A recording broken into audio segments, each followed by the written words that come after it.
అందరికీ నమస్కారం. శమంత వ్లాగ్స్ ఛానల్కు స్వాగతం. నేను మీ శమంతకమణి. ఈ వీడియోలో అమ్మోరు పోసినప్పుడు పాటించవలసిన నియమాలు, సేవించవలసిన ఆహారం, తర్వాత స్నానం, ఇలా వీటి గురించి కొన్ని విషయాలు నాకు తెలిసినంత చెప్పబోతున్నాను. అలాగే బెంగళూరులో ఉన్న పురాతన ఆలయ దర్శనం మరియు ఈ ఆలయ విశిష్టత, చరిత్ర, అన్నమ్మ అమ్మవారి దర్శన భాగ్యాన్ని కల్పిస్తున్నాను ఈ వీడియోలో. ముందుగా అమ్మోరు పోసినప్పుడు ఏం చేయాలి, అమ్మోరే పోసింది అని ఎలా కన్ఫర్మ్ చేసుకోవాలి అని చెప్తాను. అమ్మోరు చాలా విధాలుగా పోస్తుంది. ఒంట్లో 1-2 చోట్ల అక్కడక్కడ కనిపిస్తుంది. అందులోనూ చిన్న పిల్లలకి పోస్తుంది అమ్మోరు. అప్పుడే చెప్పినట్లు 1-2గా మొదలవుతుంది. ఇంట్లో పెద్దవాళ్ళు ఉంటే కనిపించిన వెంటనే చూస్తేనే వాళ్ళకి తెలిసిపోతుంది. లేదు అంటే 1-2 సార్లు అనుభవమైన వాళ్ళకి తెలుస్తుంది. అది కూడా లేదు అంటే ఒంట్లో అక్కడక్కడ చిన్న చిన్న ఇన్సెక్ట్ బైట్స్ లేదా పింపుల్స్ లాగా కనిపించినప్పుడు మనం డాక్టర్స్ని కన్సల్ట్ చేస్తే వాళ్ళే కన్ఫర్మ్ చేస్తారు చికెన్ పాక్స్, అమ్మోరు అని. సమ్ డాక్టర్స్ మెడిసిన్స్ ఏమీ ప్రిస్క్రైబ్ చేయరు. ఇక కన్ఫర్మ్ అయిన తర్వాత ఇంట్లో ఫాలో అవ్వవలసిన నియమ నిష్టల విషయానికి వస్తే, మనము మరియు ఇల్లు చాలా పరిశుభ్రంగా ఉంచుకోవాలి.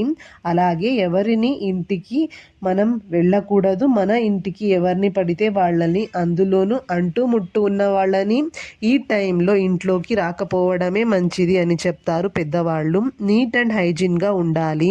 వాకిట్లో గడప దగ్గర ఒక గిన్నెలో కొంచెం నీళ్లు, గోమూత్రాన్ని పోసి వేప ఆకుల చిన్న కొమ్మని అందులో వేసి బయట వాకిలి దగ్గర పెట్టాలి.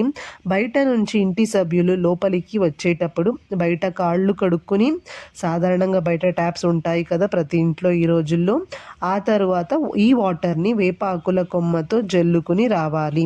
ఇంటిని పరిశుభ్రంగా ఉంచుకోవాలి. పొద్దున మరియు సాయంత్రం ఇల్లు నీట్గా తుడుచుకోవాలి. ఇల్లు తుడిచే నీళ్ళల్లో సాధారణంగా మనం ఇప్పుడు పెనాయిల్, డెటాయిల్ వేసి తుడుస్తున్నాము కదా, కానీ ఈ టైంలో గోమూత్రం, పసుపు కొద్దిగా నీళ్ళల్లో వేసి ఇల్లు తుడవాలి. మన పెద్దవాళ్ళు అయితే అప్పట్లో రోజు ఇలాగే చేసేవాళ్ళు. గోమూత్రం ఫ్రెష్ అయితే చాలా బెటర్, కానీ సిటీస్లో ఉన్న వాళ్ళకి దొరకకపోతే పూజా స్టోర్స్లో దొరుకుతుంది. అలాగే వేప ఆకులు 2-3 వేప ఆకుల కొమ్మలను కూడా తెచ్చి పెట్టుకోవాలి. ఇవి కూడా పల్లెల్లో అయితే ఆ ఇంటి వద్ద, ఈ ఇంటి దగ్గర మాన్లలో తెంచుకురావచ్చు. సిటీస్లో అయితే ఇక పూలు అమ్మే వాళ్ళ దగ్గర, పూజా సామాగ్రి స్టోర్స్లలో కొని తెచ్చుకోవాలి అంతే. ఇప్పుడు అమ్మోరు పోసిన వాళ్ళు పడుకునే ప్లేస్, తినే భోజనం, ఆహారం పరిశుభ్రంగా ఉండాలి. వాళ్ళు పడుకునే బెడ్ కవర్, బెడ్షీట్స్ అన్నీ నీట్గా రోజు వాష్ చేయాలి. వాళ్ళకి సపరేట్గా కొత్తవి వేస్తే ఇంకా బెటర్. మునుపటి రోజుల్లో అయితే తెల్లగా పరిశుభ్రంగా ఉన్న క్లాత్స్ని వాళ్ళ కింద పరిచేవారు. వాళ్ళు వేసుకునే బట్టలు కూడా అంతే శుభ్రంగా మరియు థిన్గా ఉండేలా చూసుకోవాలి. వాళ్ళకి ఒళ్ళంతా ఇచ్చింగ్ లాగా అవుతుంది గనుక, అందుకే అలా అవుతున్నప్పుడు వేప ఆకులతో నిమరాలి.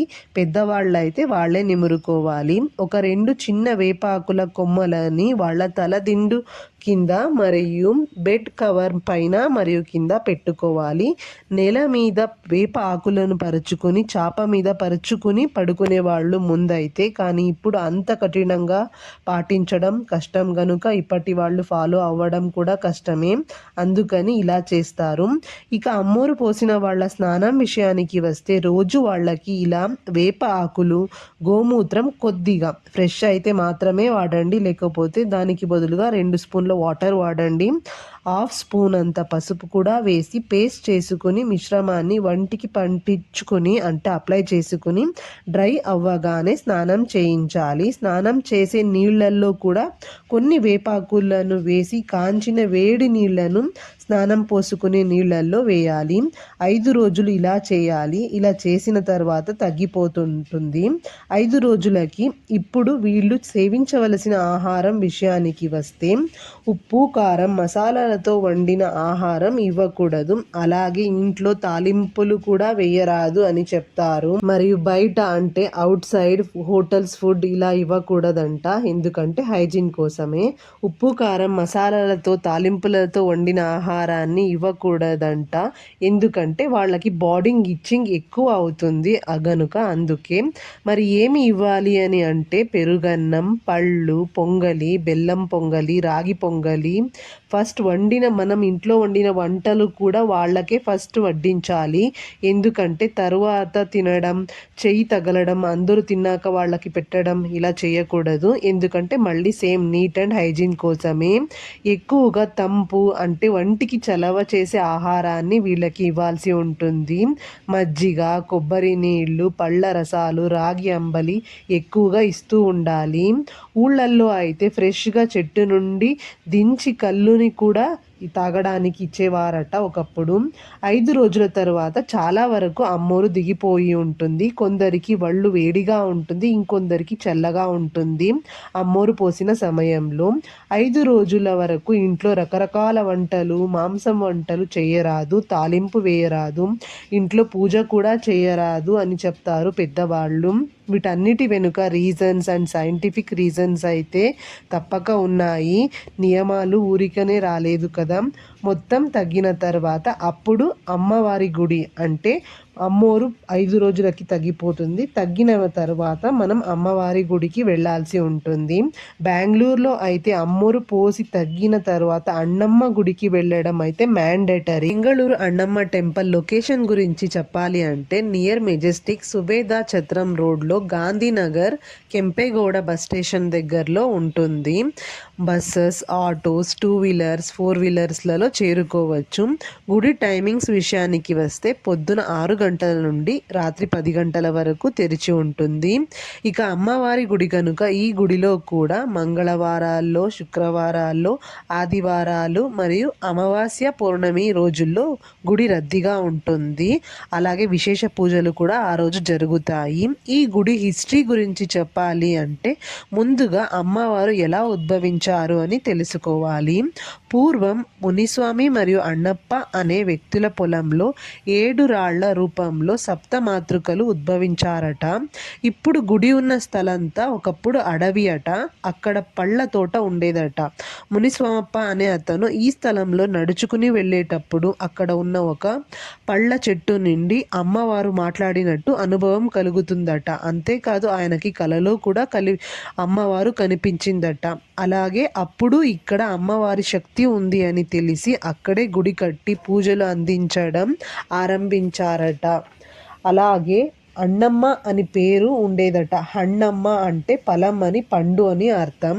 తర్వాత అన్నమ్మ అని పిలవడం అయితే మొదలైందట. ఇప్పటికీ అన్నప్ప మరియు మునిస్వామి కుటుంబం వాళ్ళే ఈ గుడిని నిర్వహిస్తున్నారట.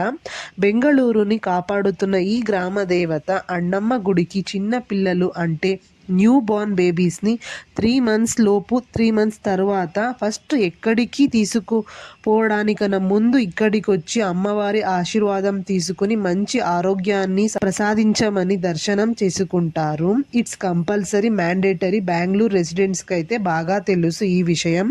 అలాగే పెళ్ళి కాని వారు, పిల్లలు కావాలి అనుకునేవారు, ఇంకా మరెన్నో కోరికలను కోరుకునేవారు ఇక్కడికి వచ్చి మొక్కుకుంటారు. కోళ్ళని, మేకలని, గొర్రెలని ఇస్తాము అని కొందరు, ఇంకొందరు పెరుగు, మిరియాలు సమర్పిస్తాము అని మరికొందరు మొక్కుకుంటారు. కోరికలు ఖచ్చితంగా నెరవేరుతాయి. నెరవేరిన తర్వాత మొక్కుని తీర్చుకోవాలి, మరువకూడదు. ఇది అనుభవమైన వాళ్ళకైతే బాగా అర్థమవుతుంది. ఇక అమ్మవారు పోసిన తర్వాత దిగిన తర్వాత వచ్చేవాళ్ళు పెరుగన్నం, బెల్లం పొంగలి, రాగి అంబలిని అమ్మకి సమర్పించి గర్భగుడిలోకి మనం తీసుకువచ్చిన ప్రసాదాన్ని అందిస్తే వాళ్ళు అమ్మ దగ్గర పెట్టి ఇస్తారు. ఆ తర్వాత మనం అందరికీ పంచి మనం కూడా తీసుకోవాలి. మనం తీసుకెళ్లే ఈ 3 రకాల ప్రసాదాలలో ఒక్కొక్కరు ఒక్కొక్కటి మొక్కుకొని పంచుతారు. చాలామంది ఈ ప్రసాదాలలో ఉప్పు వేయరు. కొంతమంది మాత్రమే ఉప్పు తాలింపు కూడా వేసి తీసుకువస్తారు.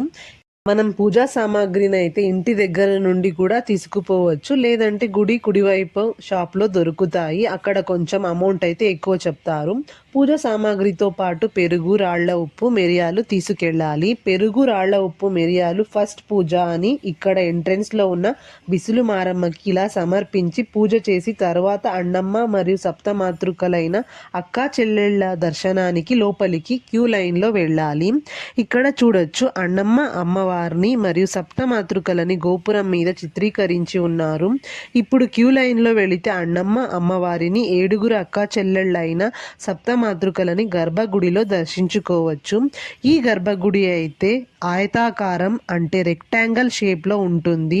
ఇక్కడే కోళ్ళు, గొర్రె, మేకలని ఇచ్చేవారు ఇక్కడ ఇవ్వాలి. కోళ్ళని ఇస్తాము అని కోరుకునే వారైతే మొక్కు నెరవేరిన తర్వాత ఒక్క కోడిని ఇవ్వకూడదు, 2 కోళ్ళని ఇవ్వాలట.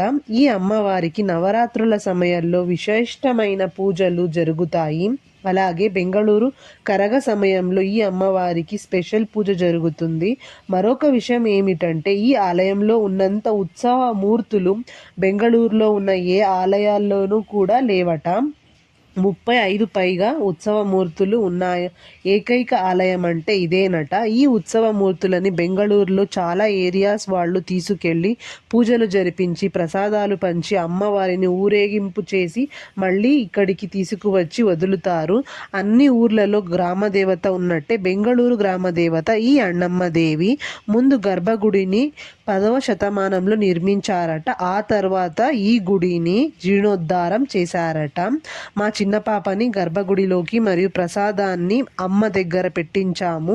దానికైతే 100 రూపీస్ ఛార్జ్ చేశారు. చిన్న పాపకి అమ్మోరు పోసింది కనుక తనని లోపలికి పంపించాము.